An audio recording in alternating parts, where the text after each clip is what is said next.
Hello everyone, welcome back to my channel. তো এটা আমার ফার্স্ট ব্লগ। তো ফার্স্ট ব্লগে কী বলবো বা কী নিয়ে কী বিষয়ে বলবো, তো সেটা একদম মাথায় নেই। তো যাই হোক, একটা ব্লগ শুরু করব। তো নতুন চ্যানেল খুলেছি, তো সকলে একটু পাশে থেকো, তো একটু সাপোর্ট করো। এইটুকুই চাই, যাতে আপনাদেরকে যারা যারা ব্লগ দেখবে, তো তাদেরকে যেন ভালো কিছু দেখাতে পারি। তো চলো আজকে একটু ছাদের আমাদের আশপাশের পরিবেশটা একটু ছোট্ট করে ভিডিও করে নিই। তো তোমাদের সাথে সেটাই শেয়ার করব। তো চলো। A few moments later. তো এটা হলো আমাদের বাড়ির ছাদ, বহু দিনের পুরনো ছাদ। মানে আমার যে ঠাকুরদাদা, মানে ঠাকুরদা শ্বশুরমশাই রয়েছেন, তিনি এ বাড়িটি করেছিলেন। তো যাই হোক, আমার সেজো আন্টি কিছু গাছ লাগিয়েছে ছাদে, বেশ ভালো লাগছে।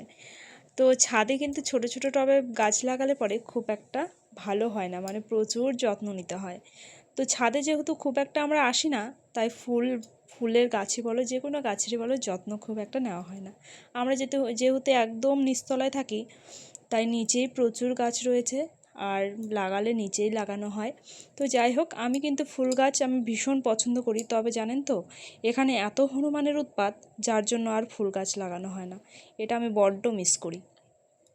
তো আমাদের বাপের বাড়িতে তো গ্রাম, তো গ্রামে কিন্তু নানান ফুল ফল বলুন। তো আমাদের দিকে যেহেতু হনুমান নেই, যার জন্য ফুল গাছ লাগিয়েও খুব শান্তি পেতাম। তো আমাদের ছাদে তো সেরকম কিছু নেই, এই কোনায় কিছু গাছ লাগিয়ে রেখেছি, লেবু গাছ, পদ্ম গাছ আর কিছু ফুল গাছ। তো সেটাই আপনাদের সঙ্গে শেয়ার করলাম। তো চলুন এখন আমাদের বাড়ির সামনের দিকটায় যাই। তো এটা হলো আমাদের বাড়ির সামনের দিকটা, মানে এটা হলো আমাদের বাড়ির সামনের রাস্তাটা, একদম সরু গলি, দেখতেই পাচ্ছ। তো বৃষ্টি হয়েছে, মানে কী রকম যেন রাস্তার স্যাঁতস্যাঁতে রয়েছে। তো বৃষ্টির দিন তো এরকম শ্যাওলা জমে থাকে। তো বৃষ্টির দিন যেমন ভালো লাগে, আবার কাজ করেও বলো, কিন্তু খুব একটা ভালোও লাগে না। সব সময় ভেজা জামা কাপড় একটা দুর্গন্ধ হয়ে যায় সারাক্ষণ বৃষ্টি হলে। তো যাই হোক, এইদিকেই আমাদের ছাদের কোনায় একটা রয়েছে ফণিমনসা গাছ, অযত্নে একদম লাল হয়ে গেছে। তো যাই হোক, বৃষ্টির জলে বালতিতে একদম ভরে রয়েছে, বালতির জলটা ফেলে দিলেও একটু পরে আবার বৃষ্টি হয়ে বালতিটা ভরে যাবে। কে আসবে বলুন তো নিচ থেকে তিনতলায়? তো খুব একটা হয়ে ওঠে না, আমার যেহেতু পুচোশোনা রয়েছে, যার জন্য আমিও খুব একটা আসি না, ওকে নিয়ে ছাদে আসতে আমার ভীষণ ভয় লাগে, কারণ যা চঞ্চল, তো কি বলবো। তো এই হলো আমাদের বাড়ির পেছনের রাস্তাটা। তো আমরা সব সময় পেছনের রাস্তাটাই ব্যবহার করি। ওই যে ফাঁকা মাঠটা দেখতে পাচ্ছেন, সেটাও আমাদের, মানে আমার শ্বশুরমশাইয়ের। আমার শ্বশুরমশাইরা 4 ভাই, এবং 4 ভাই এই একই বাড়িতেই থাকে। তো যাই হোক, একে একে আপনাদের সঙ্গে সবার সঙ্গে আপনাদেরকে পরিচয় করিয়ে দেব। তো একটা ভিডিও মানে প্রথমেই তো আর সব কিছু শেয়ার করা যায় না, তার জন্য কিছুক্ষণ সময় লাগে।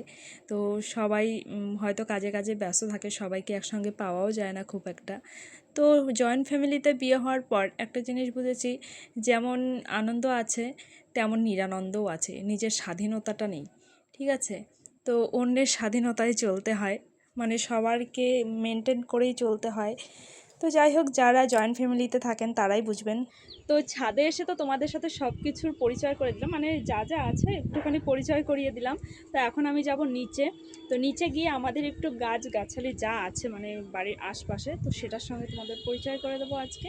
তো চলো নিচে যাওয়া যাক। আর ছাদটা, আমাদের বাড়ির ছাদটা অনেকটাই পুরনো, একা একা আসতেও আমার ভয় লাগে। ঠিক আছে, তো চলো নিচে যাই। থেকে নামার সময় এই 3 তলার বারান্দাটা আপনাদের সঙ্গে শেয়ার করে যাই। তো এটা হলো ঠাকুর ঘর আমাদের। তো ঠাকুর ঘরে আজ আর ঢুকবো না, অন্যদিন আপনাদের সঙ্গে শেয়ার করে দেব। আর এই 3 তলাটা ঠাকুর ঘর বাদে যে আর দুটো রুম রয়েছে, সেই দুটো ভাড়া দেওয়া রয়েছে। 3 তলাতে খুব একটা কেউ আসে না, সবাই দোতলা আর নিচেই থাকে। তো নিচে যেহেতু বেশি লোক যাওয়া আসি করে, যার জন্য নিচেই ভালো লাগে। আর এই যে বারান্দাটা দেখতে পাচ্ছেন, এখানে আমাদের বাড়ির যার যার মানে মেম্বারে যার যার বাইক আছে, সাইকেল আছে, তারা কিন্তু এই বারান্দাটাই রাখে। তো এই হলো আমার ঘর। ঠিক আছে, তো এটা আমার ঘর, আর একটা রয়েছে বারান্দা। তো বারান্দাটা মানে লোকজন বসার জন্য রয়েছে। আর এই যে সাইডে আর একটা ঘর দেখছেন, সেটা হলো আমার ছোট শ্বশুর মশাইয়ের ঘর। সব কিছু না এই বাড়িতে এলোমেলো, তোমরা দেখতেই পারবে। তো যাই হোক, চলুন একটু ঘর থেকে ঘুরে আসি। তো আমার ঘরে তো সেরকম কিছু নেই, একটা সোফা রয়েছে, ড্রেসিং টেবিল, আলনা, আর রয়েছে হলো এই খাটটা। তো এই হলো আমার সংসার। তো ছোট্ট ঘর, তো এই ঘরই আমার স্বর্গ। তো যাই হোক একটুখানি বাইরে এলাম।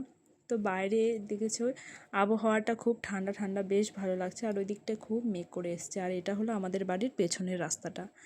তো আমরা এই রাস্তাটাই বেশি ব্যবহার করি, মানে এই দিকটায় আমরা বেশি যাওয়া আসি করি। আর এই যে মাঠটা দেখতে পাচ্ছেন, এই মাঠটাও আমাদেরই, মানে আমার পিসি শাশুড়ি মা। যেহেতু পিসি শাশুড়ি মা এখানে থাকে না, যার জন্য আমরাই দেখাশোনা করি মাঠটার। দরকার লাগলে পরে আমরাই ব্যবহার করি। তো যাই হোক, এইদিকে দেখো আমার পুচু সোনা দাদানের সঙ্গে কী দুষ্টুমি না শুরু করেছে। যাকেই পায় তাকেই খামচি দেয়। আর রাস্তার মধ্যে একটা ইঁদুর পড়ে আছে, তো সেটাই দেখাচ্ছিল। তো চলুন, ওরা যেহেতু ঘুরতে গেল, আমি একটু আপনাদেরকে আমাদের বাড়ির নিচের গাছ কে আছে তো সেটাই দেখাই। তো এই হচ্ছে আমাদের বাড়ির পেয়ারা গাছ। তো প্রচুর পেয়ারা ধরে, কিন্তু আমরা খেতে পারি না, কারণ এত হনুমানের উৎপাত।